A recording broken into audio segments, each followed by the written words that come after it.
permohonan ini lebih banyak narasi, asumsi, hipotesa daripada menyampaikan bukti.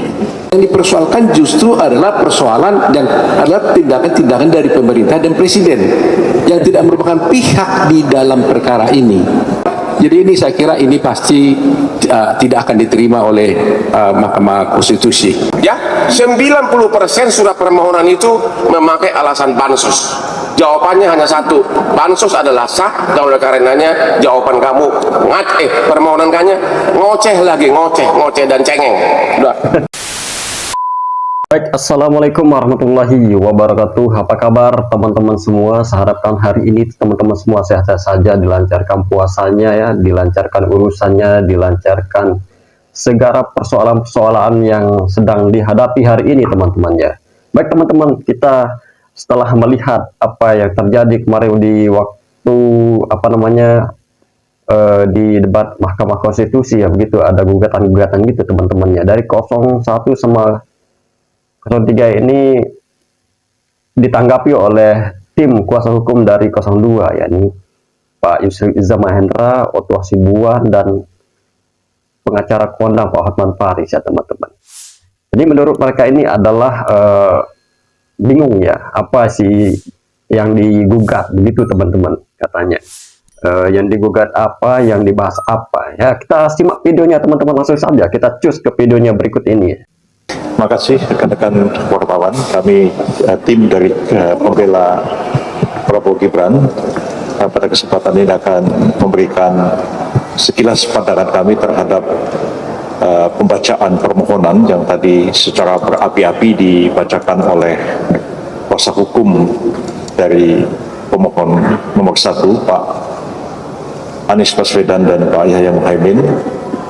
Kami sudah menyimak pidato pengantar dari Pak Anies Baswedan sebagai pemohon prinsipal, dan juga kami menyimak penyampaian permohonan yang berapi-api disampaikan oleh Pak Yusuf Amir dan kemudian oleh Pak Bambang Wijoyanto.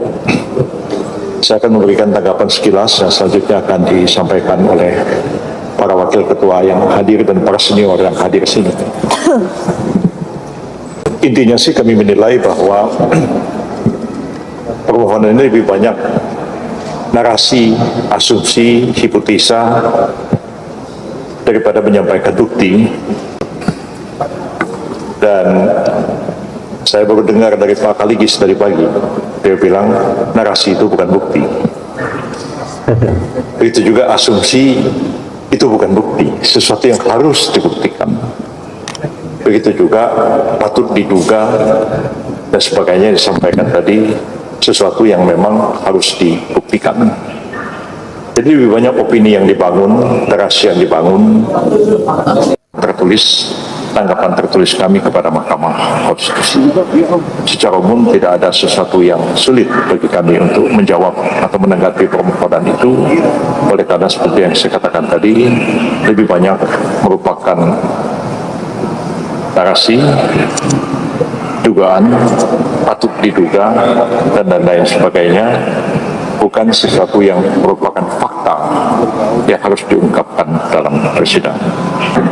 Apa yang dikatakan oleh Prof. Yusril, saya pikir itu adalah satu fakta dan itu benar yang disampaikan Pak Yusril. Perkara ini hanyalah merupakan penggiringan opini masyarakat. Coba kita bayangkan ya, ini bukan permohonan suatu pengujian undang-undang. Ini adalah sengketa, ya, sengketa pilpres. Kalau namanya sengketa, ada pihaknya. Pihak termohonnya itu KPU. Tetapi tidak ada satupun saya lihat di sana itu yang dipersoalkan tentang apa yang dilakukan oleh KPU. KPU tidak ada dipersoalkan. Yang dipersoalkan justru adalah persoalan dan adalah tindakan-tindakan dari pemerintah dan presiden yang tidak merupakan pihak di dalam perkara ini. Ini kan aneh ini. Bahkan juga tidak ada dipersoalkan juga ada kesalahan dari paslon nomor 2. Jadi posisi paslon nomor 2 sangat benar. Tidak ada satupun yang dipersalahkan perbuatan dari paslon nomor 2. Justru yang dipersoalkan adalah yang dilakukan oleh pemerintah, yang sebenarnya tidak ada kaitannya dengan perkara ini karena dia tidak pihak. ya kan, dia tidak pihak di dalam perkara ini. Jadi terlihat memang ini adalah upaya-upaya yang subjektif dari pihak pemohon untuk mendiskreditkan pemerintah, khususnya Pak Presiden, dan secara pribadi juga untuk Pak Gibran Rakabuming Raka. Ini pokok daripada permohonan ini. Jadi sama sekali tidak ada kaitannya ini dengan paslon 02 dan tidak ada kaitannya dengan perkara yang sesungguhnya. Bayangkan pemerintah bukan pihak di dalam perkara ini, bahkan dia tidak menjadi terkait, tapi dia yang dibicarakan sehingga tidak relevan. Ya betul ya teman-teman, tidak ada sedikit pun dibahas tentang 02 kemarin waktu di pernyataan Pak Anies itu. Dari 01 ini yang digugat apa, yang dibahas apa ya, semua yang dia hanya mendiskreditkan pemerintah ya, tentang bansos. Pokoknya aneh sudah kalau kita lihat dari apa yang disampaikan oleh prinsipalnya kemarin 02 ini ya teman-teman. Pak Anies kalau menyampaikan disuruh menyampaikan bahan gugatan, dia khotbah di sana di MK ya, di azan di MK teman-teman. Panjang sekali, nggak ada ketemu apa yang kita apa sih intisari dari gugatannya, kita nggak ketemu. Ini pemerintah yang dibahas. Dia tidak menjadi terkait, tapi dia yang dibicarakan sehingga tidak relevan dalam perkara ini. Kita cerita antara KPU dengan pemohon, tapi yang diceritain perbuatan orang lain. Jadi ini saya kira ini pasti tidak akan diterima oleh Mahkamah Konstitusi, ya. Jadi saya yakin betul itu, ya. Silakan Pak Ahmad. Nah, ini momennya nih Pak Hotman Paris. Ini dua senior sudah kasih, tapi saya singkat aja. Dalam sejarah karir saya, inilah contoh surat permohonan dan atau sejenis gugatan yang paling mengambang. Yang digugat apa? Yang dibahas bansos. 90% isi dari permohonan itu adalah tentang bansos, dan itu bisa dijawab dengan satu kalimat: bansos itu adalah sah sesuai dengan peraturan, dan MK tidak punya kewenangan menilai bansos.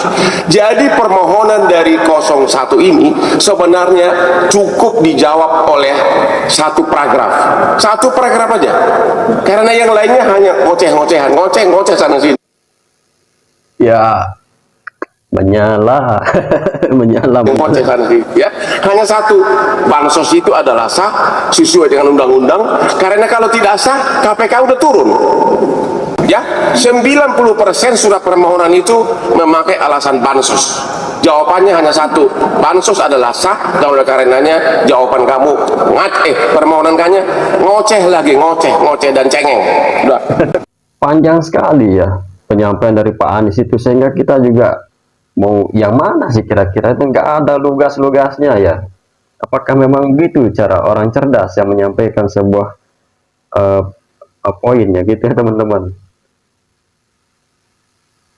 Apa yang menjadi permohonannya itu kita nggak jelas mengarah ke kubu 02 atau gimana, ternyata nggak ada ya. Yang mengarah itu semua ke pemerintahan Jokowi. Kenapa Jokowi dibawa-bawa ya di sidang MK? Bukan tempatnya lah gitu, salah alamat ya. Makanya diketawain sama kubu 02 ini. Inti dari permohonan Amin ya kemarin di MK itu teman-teman adalah persoalan bansos ya, bantuan sosial yang digulirkan oleh pemerintah. Kenapa sih selalu mempersoalkan masalah bansos ya teman-teman? Ini adalah hal-hal yang selalu dibicarakan setiap kampanye, setiap pilpres, di KPU juga. Waktu demo di KPU bansos dibahas, waktu di DPR bansos dibahas. Aneh kan, kalau demo di KPU kan menuntut ada kecurangan, katanya KPU kok minta diturunkan harga bansos. Salah alamat semua ya teman-temannya. Bingung, aneh memang untuk kubu 01 ini teman-temannya. Yang digugat apa, yang dibahas apa. bingung lah. Jadi teman-teman silahkan di komen lah video ini ya. Terima kasih banyak, sampai jumpa pada video saya selanjutnya. Assalamualaikum warahmatullahi wabarakatuh.